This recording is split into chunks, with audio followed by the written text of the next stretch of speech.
नमस्कार विद्यार्थी मित्रांनो, मी खेमराज चामोर्शीकर तुमचं सर्वांचं टेक्स्टबुक सुपर कोचिंग मध्ये स्वागत करतोय. कंबाईन ग्रुप बी पूर्व परीक्षा तर झाली आणि पेपर नक्कीच कठीण आलेला होता. म्हणजे सायन्सचा भाग जर पाहिला तर तो बऱ्याच दिवसानंतर बऱ्याच वर्षानंतर तो सोपा आला. सोपा होता की नाही? म्हणजे मी जर प्रश्न पाहिलेत आणि पीवायक्यू आधारावर जर सॉल्व्ह करण्याचा प्रयत्न करतो म्हटलं तर होतात.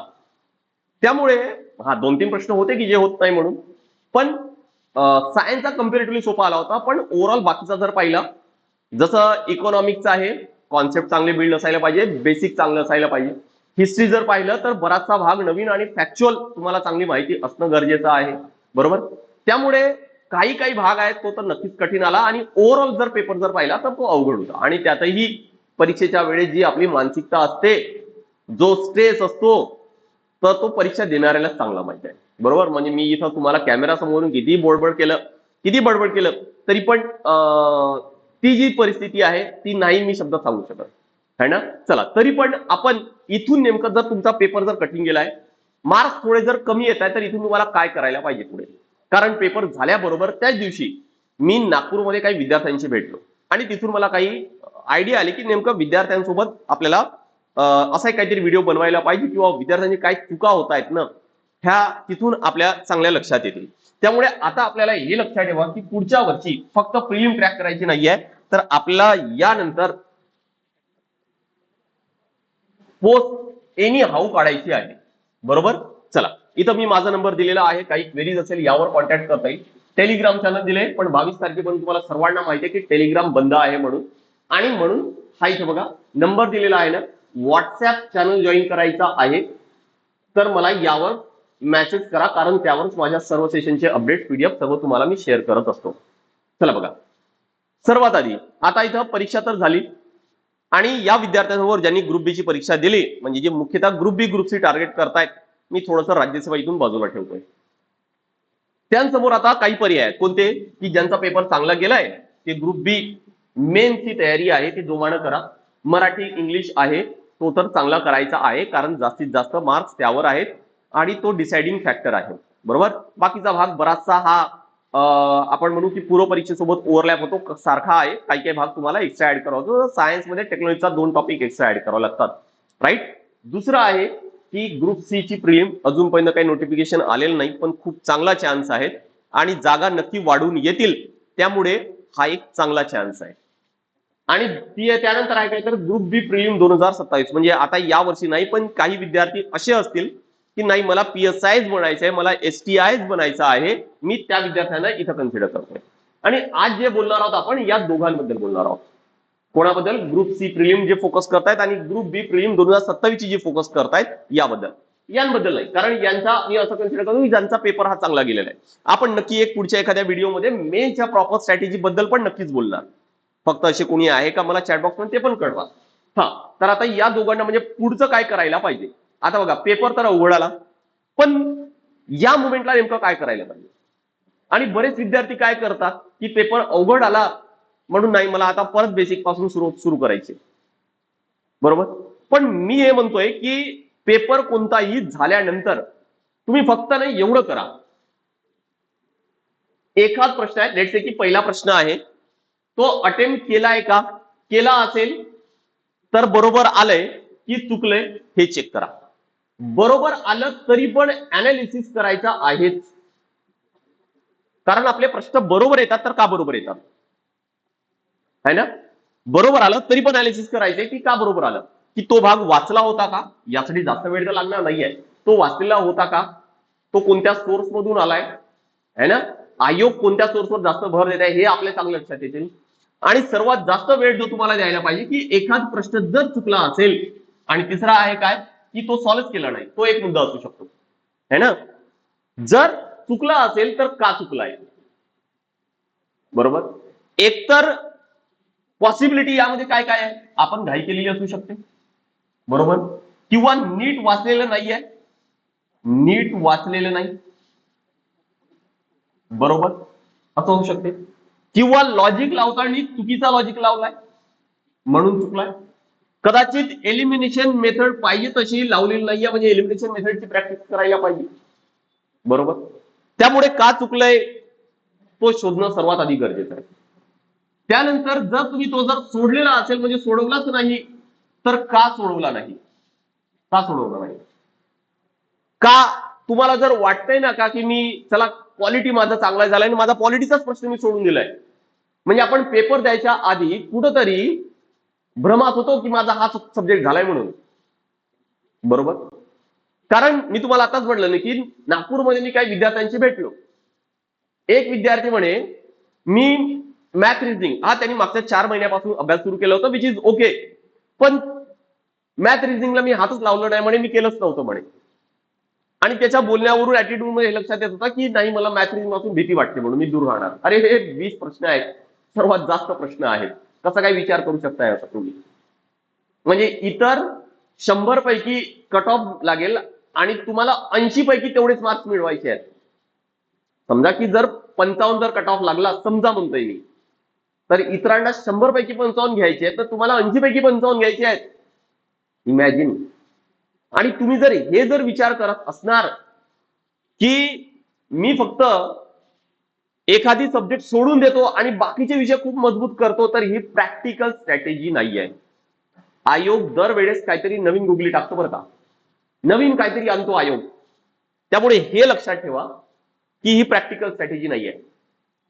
कधी कधी असं होते की आपल्याला वाटतं की नाही माझा हा एखादी सब्जेक्ट खूप चांगला बनलेला आहे, खूप प्रिपेअर्ड झालेला आहे, पण नेमका त्या वर्षी तोच विषय कठीण येतो, मग ही रिस्क का घ्यायची, बरोबर ना. त्यामुळे आपला प्रयत्न आहे मेहनत करणे, इमोशन्स बाजूला ठेवून.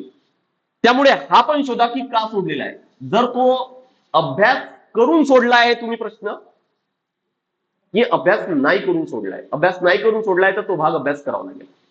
आणि असं करत करत तुम्ही प्रत्येक विषयाचं जर प्रत्येक प्रश्नाचं जर अनालिसिस केलं तर तुम्हाला पूर्ण पिक्चर क्लिअर होईल की सुरुवातीचे काही प्रश्न समजा की पॉलिटीचे आहे, तर पॉलिटीच्या समजा की जेवढे काही प्रश्न आहेत त्या पॉलिटीच्या प्रश्नापैकी किती बरोबर आहे, किती तुमचे मार्क केलेत, अटेम्प्ट केलेत, बरोबर आले, किती चुकलेत आणि किती ते सोडून दिले होते.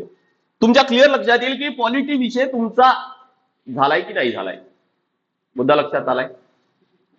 आणि जर तुम्हाला वाटत होतं की आधी नाही माझा पॉलिटी झालेला होता पण तरी पण काही प्रश्न चुकले, म्हणजे या पॉलिटीमध्ये पण तुम्ही कुठं कमी पडताय ना हे लक्षात येत आहे. हा प्रत्येक विषयाचा करता येईल.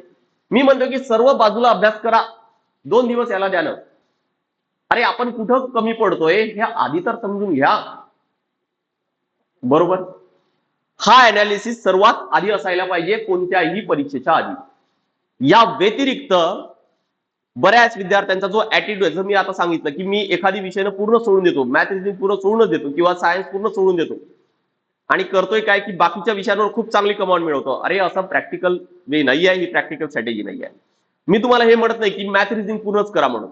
जर तुम्हाला मॅथ रिझनिंग कठीण वाटतंय ना, आयोगाचा पेपर काढा, मागचे काही 5-10 वर्षाचे काढा आणि बघा की सर्वात जास्त कशावर प्रश्न विचारले जात आहेत. ऍटलिस्ट ते टॉपिक तरी चांगले व्हायला पाहिजे तुमचे. पूर्ण सोडण्यापेक्षा, तसंही कंबाईन मध्ये काय तर वेळ पुरत नाही, त्यामुळे पूर्ण सोडण्यापेक्षा काही टॉपिक जिथं तुम्हाला मार्क घेऊ शकताय ते नक्की घ्या, ते नक्की ट्राय करा. ठीक आहे. नेक्स्ट, तर पहिला मुद्दा आपण डिस्कस केला की तुम्हाला तुमचे मिस्टेक्स आहेत ते फाइंड करायचे आहेत आणि हे कोणीही कसं करायचं किंवा ऑटो रेडीमेड करून देईल, है ना, रेडीमेड तुमच्यासाठी करून देईल असं तर होणार नाहीये. अरे बरोबर की नाही. मला सांगा की PYQ अनालिसिस मी तुम्हाला सायन्सचं देतोय ना, सर्व देतो मी. आपला टाइम आहे आता, तर 2 टाइम आपण सुरू केलेत, एक 3 वाजता आणि एक 5:15 वाजता. हा कंबाईन साठी आहे, हा राज्यसेवासाठी आहे. इथं तुम्हाला PYQ पण मिळेल आणि MCQ प्रॅक्टिस पण मिळेल, सर्व अनालिसिस मिळेल. पण मला सांगा की हे तुमचे काय कुठं काय मिस्टेक झाले, हे काय प्रत्येकाला कॉलवर जाऊन आणि हा अनालिसिस मी स्वतःहून करून देणार आहे का, 2-2 तास बसणार आहे का, आणि नाही कोणी करणार आहे. हे स्वतः वेळ द्यावं लागणार आहे. Right. Next, do not follow the shortcuts. हा सर्वात मोठा प्रॉब्लेम की शॉर्टकटच्या मागे लागायचं. पण तुमच्या आता पेपरमध्ये लक्षात आलं असेल की फक्त शॉर्टकट आणि ट्रिक्सच्या मागे लागून आयोगही हुशार आहे आणि आयोग त्या पलीकडे आता जातोय. म्हणून आयोग आता इकॉनॉमिक्स मध्ये बेसिक्सवर जास्त भर देतोय. आपण काय करतोय की 4-5 आकडे पाठ करा आणि बस त्यावर गेलो आपण. भूगोलामध्ये काहीतरी शॉर्टकट नद्यांची ट्रिक पाठ करा आणि होऊन गेलं. पण काय त्यात तुम्ही तेवढे प्रश्न सॉल्व्ह करू शकताय का? बघा मी हे म्हणतोय की ते कामाचं नाहीये म्हणून, आहे ते कामाचं, पण फक्त त्यावरच रिलाय राहणं हे चुकीचं आहे. प्रश्न पहा, तुम्हाला पूर्ण पिक्चर क्लिअर होईल की इकॉनॉमिक्स मध्ये तुम्हाला कॉन्सेप्टवर भर द्यायचंच आहे. हिस्ट्रीमध्ये आता तुम्हाला राज्यसेवामध्ये पण गेम केला आयोग आणि कंबाईन मध्ये पण केलाय.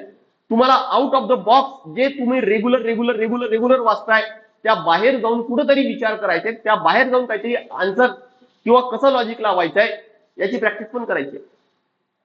सायन्समध्ये राज्यसेवामध्ये बरेच टॉपिक नवीन विचारले, काही टॉपिक विचारलेत तेच, पण ते कठीण विचारलेत, अजून जास्त डेप्थ मध्ये जाऊन विचारले. हा अनालिसिस कोण करून देणार आहे तुम्हाला? त्यामुळे तेच घिसापिटा अभ्यास आणि तेच ते शॉर्टकट्स हे आता काम करणार नाहीये. तेवढ्यावर आपण फक्त सॅटिस्फाय राहणार आहोत की नाही मला काहीतरी पाठ झालं, मला काहीतरी येत आहे म्हणून, पण त्यातून कट ऑफ क्लिअर होणार नाही आहे. बेसिक्स आणि कॉन्सेप्टवर भर द्या, अजूनही सांगतोय मी. नेक्स्ट आहे काय? हा ऍटिट्यूड सोडा की मी फक्त एवढेच करू का सर, मी तेवढेच करू का. हे जस जशी परीक्षा जवळ येते ना तस तसा यावर हा प्रश्न जास्त विचारला जातो.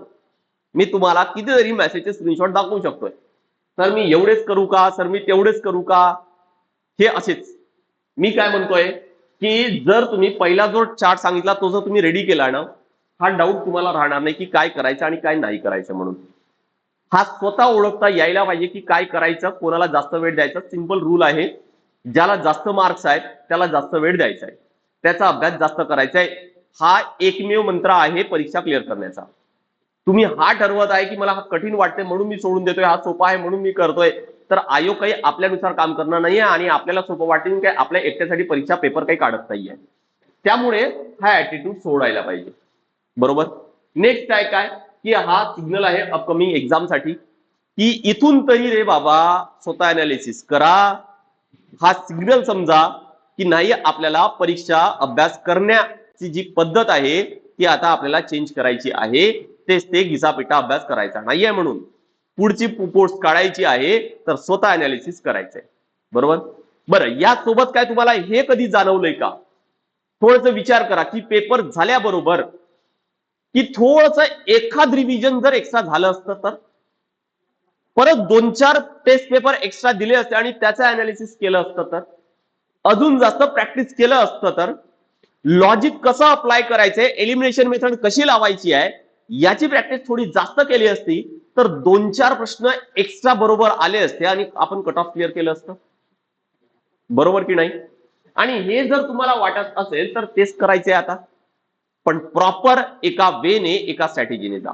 की एखादी रिव्हिजन झाली असती तर कट ऑफ क्लिअर झालं असतं, हा वाटते का? एखाद टेस्ट जर दिली असती, अनालिसिस केलं असतं, त्या पेपरमध्ये लॉजिक कसं लावता येईल, एलिमिनेशन मेथड कसं लावता येईल याची थोडी प्रॅक्टिस अजून आपल्याला वाढवणं गरजेचं आहे. आणि मी नेहमी नेहमी नेहमी नेहमी सांगतोय तुम्हाला, परीक्षा कोणती असू द्या, पेपर असा राहतच नाही की जेवढा कट ऑफ लागेल त्या कट ऑफ साठी लागणाऱ्या मार्क्सचे जे प्रश्न आहेत ना ते आपल्याला सर्व बरोबर येतील म्हणून 100% बरोबर येते. म्हणजे समजा की 55 आलं कट ऑफ तर 55 प्रश्न आपल्याला 100% बरोबर येतील असा पेपर राहत नाही. आपल्याला 30-40च प्रश्न येतात.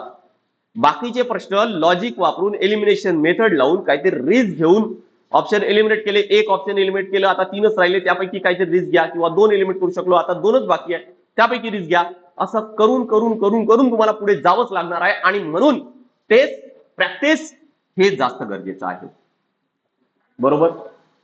नेक्स्ट आहे काय की बऱ्याचदा यावरचे पेपर पाहिल्यानंतर हे लक्षात येत आहे की आपल्याला आउट ऑफ द बॉक्स काही प्रश्न विचारले जात आहेत जे कोणत्याही सोर्समध्ये नाही, कोणत्या शिक्षकाने कदाचित शिकवले नसतात, असे पण पाहायला मिळत आहेत. पण तरी पण विचार करा की या सर्वांचा अभ्यास करायचा कुठून? तुम्ही तर हे जर विचार करत असणार म्हणजे या अशा प्रश्नांमुळे की आउट ऑफ द बॉक्स आयोगाची काही गॅरंटी नाही आणि म्हणून आपण अभ्यास करतोय, सगळंच अभ्यास करतोय, तर हे खात्रीने सांगतोय मी की ज्यावर जास्त भर आहे ना तो भाग तुमचा राहून जाईल. काय म्हणतोय मी लक्षात घ्या. तुम्ही हा जर ऍटिट्यूड जर ठेवला की आउट ऑफ द बॉक्स विचारल्या जात आहे म्हणून तुम्ही सर्वच अभ्यास करताय, काही स्ट्रॅटेजी नाही आहे, जो काही भेटतोय तो येऊ द्या, मी सर्व अभ्यास करायला तयार आहे, मी तुम्हाला यानी खात्रीने सांगतोय तुमची रिव्हिजन राहून जाईल, पाहिजे तेवढा अभ्यास होणार नाही. आणि जे तुम्हाला सिंपल नियम सांगितलं ज्या भागावर जास्त प्रश्न, त्याला जास्त वेळ, त्याची जास्त प्रॅक्टिस, तो जो मेन कॉन्सेप्ट आहे तो राहून जाईल. बरोबर. आणि म्हणून अजूनही पीवायक्यू रिलेव्हंट आहेत, आपल्याला आउट ऑफ मार्क्स घ्यायचे नाही आहेत. तुम्हाला हे वाटत असेल की आउट ऑफ द बॉक्स प्रश्न विचारले जात आहेत म्हणून मला काय 100 मार्क्स येतील, 100 आउट ऑफ 100, तर होणार नाहीये. आपल्याला कट ऑफच क्लिअर करायचंय आणि ते कट ऑफ साठी लागणारे जे मार्क्स आहेत ते पीवायक्यू वरून सॉल्व्ह करता येतात. कोणताही पेपर घ्या, कोणताही घ्या. त्यामुळे पीवायक्यूचं अनालिसिस अजून चांगलं करा. राईट. नेक्स्ट, आता यानंतर तुम्हाला सरळ सांगतो, एक चार्ट म्हणजे तुम्हाला हा केला की तुम्ही अनालिसिस केलं जो झालेला पेपर आहे त्याचा. दुसरा चार्ट आता प्रॉपर स्टडी करा. स्टडी करताना काय करायचंय, काही कॉलम्स तयार करायचे. थोडासा मोठा लॅपटॉप कम्प्युटर वगैरे असेल तर बेस्ट आहे. काय करायचंय, पहिल्या असा चार्ट तयार करून आता प्रॉपर स्टडी करायचं आपल्याला.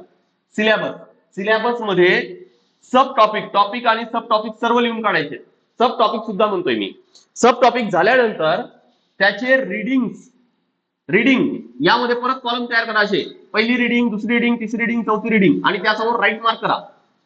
रीडिंग किती वेळा झालाय त्या टॉपिकचा तो एक करा. नेक्स्ट, त्याचे पीवायक्यू मी परत सांगतो इथं की पीवायक्यू फक्त काही एकदाच नाही करायचे. तुम्ही पहिली रीडिंग केली, पीवायक्यू सॉल्व्ह केलं, दुसरी रीडिंग केली आहे, पीवायक्यू सॉल्व्ह केले त्या टॉपिकचं. त्यानंतर प्रयत्न करा की त्या भागावर तुम्ही काही टेस्ट दिलेले आहे का, दिले तर राईट मार्क करा. राईट. आणि त्यासोबत त्याचे काही नोट्स तुमच्याकडे रेडी करून ठेवलेत का, है ना. आता नोट्स म्हणजे सगळंच काढत बसायचं नाहीये, कमीत कमी 3 रीडिंग झाल्यानंतर नोट्स काढायचे आहेत. नोट्स काढले असेल तर ते राईट मार्क. झाला ना रे, तो टॉपिक किंवा सब टॉपिक पूर्ण रेडी झालाय, तुम्हाला कशाचीच गरज नाहीये. मुद्दा लक्षात आला. हा एक चार्ट रेडी करायचा आणि यानुसारच अभ्यास करा. स्वतःची स्ट्रॅटेजी स्वतः प्लॅन करा, तरच परीक्षा आहे ती लवकरात लवकर क्लिअर होईल. आणि त्यानंतर आता बघा की कदाचित तुमचं असं झालं असेल की तुम्ही परीक्षा तर दिली है ना, ग्रुप बी ची प्रिलिम आहे ते आता यावेळी दिली. यामध्ये काही टॉपिक, जसं तो मुलगा जो नागपूरमध्ये मला मिळाला त्याचा सीसॅट वीक आहे, मी त्याला काय म्हटलं की सीसॅट आधी करायचंय. तुला पुढच्या वर्षीचा पेपर सॉल्व्ह करायचा आहे ना, तर सीसॅट आधी करायचंय. बरं, सीसॅट तुला जर कठीण वाटते का, त्यापासून भीती आहे का, एक काम कर म्हटलं की अनालिसिस कर, टॉपिक्स काढ, मागच्या 5 ते 10 वर्षाचे पेपर्स घ्या आणि प्रत्येक टॉपिकवर कोणकोणत्या वर्षी किती किती प्रश्न विचारले ते काढ. आणि आता काय चॅट जीपीटी वगैरे असेल ना, त्याला देऊन द्या ना, सगळे पेपर अपलोड करा, त्याला म्हणा की मला रेडी करून दे, सर्व तो रेडी करून देतो. आता तुम्ही जर तसं जर केलं, त्याला म्हटलं की मी सुद्धा आधी सीसॅट शिकवत होतो, त्यामुळे मला माहिती आहे की स्पीड टाइम, मॅथ मध्ये स्पीड टाइम डिस्टन्सवर सर्वात जास्त प्रश्न आहेत, सर्वात जास्त. म्हटलं आता असे टॉपिक जर तू काढले, समजा की मॅथचे जर मांडू आपण की 15 टॉपिक आहे, रिझनिंगचे मांडणे करू आपण की 20 टॉपिक आहेत, टोटल झाले 35 टॉपिक, 30 ते 35 टॉपिक. एवढ्या टॉपिक पैकी जर तुम्ही 15-20 टॉपिक जर काढले की ज्यावर जास्त प्रश्न विचारले जातात, तर ते टॉपिक आधी करायचेत ना. का, कारण बाकीचा भाग बऱ्यापैकी आपला झालाय. जर तुम्ही हा कठीण भाग आधी करू शकताय आणि त्यातही काही जास्त प्रश्न पण आहेत, तर तुमच्या डोक्यावरचा बराचसा बर्डन कमी होईल, पुढचा अभ्यास अजून चांगला होईल. मी जनरली हे अशीच स्ट्रॅटेजी फॉलो करतो. जर माझ्याकडे एखादी टास्कची लिस्ट आहे, मला जनरली आवडतं की एका कागदावर लिहून ठेवायचं पूर्ण टास्कची लिस्ट, आणि याला पण मी प्रायोरिटी देतो की आधी कोणतं करायचंय. जो आधी कठीण वाटतोय ना त्याला आधी करा, त्याला पत्ताच मोकळा करा, त्याला ठेवायचीच नाहीये. मला माझ्या कामात दिसलाच नाही पाहिजे, हा ऍटिट्यूड असतो माझ्या त्या कामासाठी. बाकीचे कामं करायला काही वाटतच नाही, मग फटाफट होतात. का, कारण मेन काम आहे, जो कठीण आहे, जो मोठा आहे, जो हार्ड आहे, तो आधी संपवलाय मी. आता रिलॅक्स आहे माझं माइंड, तेच करायचं पण. राईट. सो लास्ट पॉईंट मी तोच टाकलाय की हार्ड आणि ज्यावर जास्त प्रश्न आहेत ना ते आधी करा म्हणून. क्लिअर झालंय सर्वांना? मुद्दा समजलाय की जर तुम्हाला पुढची परीक्षा क्रॅक करायची आहे, तर इथून तुम्हाला सर्वात आधी म्हणजे ओव्हरऑल यावरून सांगितलं तर पहिलं बघा की आपला ऍटिट्यूड आणि आपली सायकोलॉजी ते चेंज करणं गरजेचं आहे. या सर्व पॉईंट सांगतोय मी. दुसरं आहे काय की आपण कुठं कमी पडतोय ते समजून घेणं गरजेचं आहे, आणि म्हणून म्हटलं की चार्ट तयार करा. कोणता चार्ट तयार करायचा, जो पेपर झालाय ना त्यावर आधारित. बरं, तिसरं काय करायचंय तिसरं म्हणजे इथून पुढची स्ट्रॅटेजी कशी असायला पाहिजे, अरे त्याचा पण चार्ट रेडी असायला पाहिजे. बस 3च गोष्टी करायच्या, काही नाही आहे, वेगळं काही नाही आहे. हा 20 मिनिटाचा बडबड बडबड जे केलं मी, यात काही नाही आहे. ह्या 3च गोष्टी करायच्या आहेत. पण या 20 मिनिटात तुम्हाला ते सांगितलं मी की नेमकं कसं करायचं म्हणून आणि का करायचंय. करेक्ट. चलो, आय होप की हे सर्व तुम्हाला क्लिअर झालं असेल. बाकी काही क्वेरीज असेल तर बघा इथं नंबर दिलेला आहे, हा नंबर आहे इथं 8793382448. काही जरी क्वेरीज आहेत, काही डिस्कस करायचे तुम्हाला, किंवा आता तुम्ही अभ्यासाला सुरुवात करताय, सिलेबस नाही आहे किंवा स्ट्रॅटेजी बद्दल डिस्कस करायचंय, सर्व काही मला डायरेक्ट या नंबरला कॉन्टॅक्ट करा. ठीक आहे. व्हॉट्सअप चॅनल सुद्धा, कारण आता टेलिग्राम बंद आहे, त्यामुळे व्हॉट्सअप चॅनल सुद्धा मागे सुरू केलेला आहे. तो जरी तुम्हाला जॉईन करायचा आहे, काहींनी नक्कीच जॉईन केला असेल, काहींनी नाही केला असेल, तर मला आता यावर मेसेज करा. आणि ग्रुप बी ग्रुप सी ची बॅच जॉईन करायची तरी पण यासाठी त्याच नंबरला तुम्हाला कॉन्टॅक्ट करायचं. प्री आणि मेन सर्व यामध्ये कव्हर होईल. त्यानंतर लाईव्ह आणि रेकॉर्डेड क्लासेस आणि अनलिमिटेड रेकॉर्डेड सेशन तुम्हाला इथं पाहायला मिळतील. मॉक टेस्ट आहे, स्टडी नोट्स आहे, प्रॅक्टिस क्वेश्चन आहे, करंट अफेअर्स आहे आणि एक्सपर्ट फॅकल्टी टीम सुद्धा यामध्ये आहेच. करेक्ट. जर तुम्हाला राज्यसेवा जर टार्गेट करायचंय तर राज्यसेवासाठी सुद्धा आपल्याकडे बॅच आहे. कोणती बॅच आहे तर स्वराज्य 2.0 बॅच आहे ना, ज्यामध्ये बेसिक पासून म्हणजे एनसीआरटी पासून आपण कव्हर करू. प्री आणि मेन सर्व कव्हर होणार. Live plus unlimited recorded session इथं पण असणार आहे. आणि वरून लक्ष ठेवा की ही बॅच तुम्हाला लाईफ टाइम साठी मिळते. एकदा जर बॅच जॉईन केली तुमचं सिलेक्शन होतपर्यंत. राज्यसेवा आहे, आपल्याला प्रॉपर आन्सर रायटिंग प्रॅक्टिस करायची आहे, त्यामुळे आन्सर रायटिंग प्रॅक्टिस आहे, 18 बुक्स आहे, सर्व मिळेल. भरपूर डिस्काउंट सर्व बॅचवर, इव्हन कंबाईनच्या बॅचवर, आणि इन्स्टॉलमेंट मध्ये सुद्धा तुम्हाला फीस भरता येईल. माझ्या नंबरला डायरेक्ट कॉन्टॅक्ट करायचंय. यासोबत या बॅच मध्ये डाऊट क्लिअरिंग सेशन आहे आणि मेंटॉरशिप प्रोग्राम, ते पण ऑफिसर मेंटॉरशिप, ते सुद्धा तुम्हाला मिळते. जर कोणी यावर्षी राज्यसेवाच्या मेन्सला असेल तर मग गुरुकुल प्रोग्राम आहे, ते जॉईन करू शकता.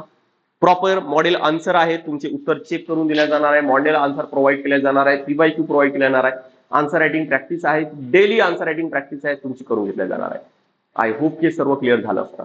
चला तर नेक्स्ट सेशनला भेटूया आपण. This is all from my side. Thank you very much.